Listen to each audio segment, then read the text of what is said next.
Another top fan, Jake Sorticus. Hi, Jake. The vigilantism question. Dun, dun, dun, dun. When do citizens have the moral obligation to enforce laws that aren't being enforced by the executive agencies responsible? I think it's a great question. To me, that sounds like there's only one possible answer, and that is all the time. We have that responsibility all the time. Now, again, the structure of the Constitution provides for this. So it's not even, it'd be interesting if you started to think about what I'm about to propose as vigilantism. Because vigilantism to me means reading the question, at what point do citizens have the moral obligation to enforce laws? What you're really saying is, at what point do citizens have the moral obligation to go out there with guns and enforce laws? But the way you get the laws enforced is not by having every single person take their beloved AR-15s into their own hands and go out and enforce the law. The way that you enforce the law is provided for in the Constitution, and that is the American people have a group of representatives who are responsible for enforcing federal law. It's called the House of Representatives. And the entire House is up for change anyway, every 2 years. That's astonishing if you think about it. This Congress, that person's elected, reelected.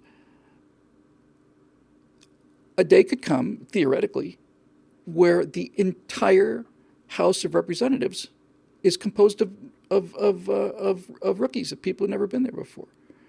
It's not only possible, it'll be just wonderful. I think it ought to be required, personally. So the way you enforce the laws, I think, Jake, is by electing representatives who will vote to enforce the laws. That's the smart way to do it, and the civil way to do it, and I think the morally correct way to do it. And as it turns out, it's about the easiest thing that we do. We every 2 years, whatever percentage of the population that actually gets up to vote, I'm talking about the living population now, not the Democratic voting base.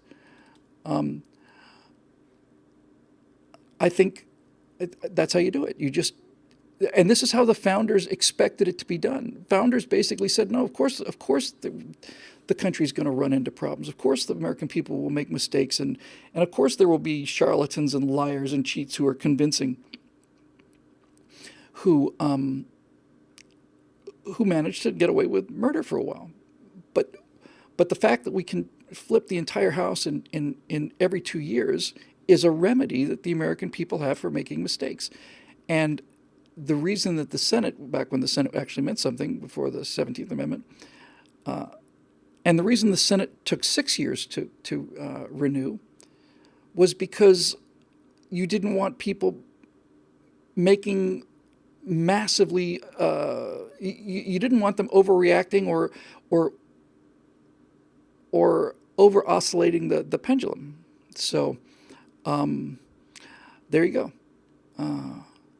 I think that would be how you would do it.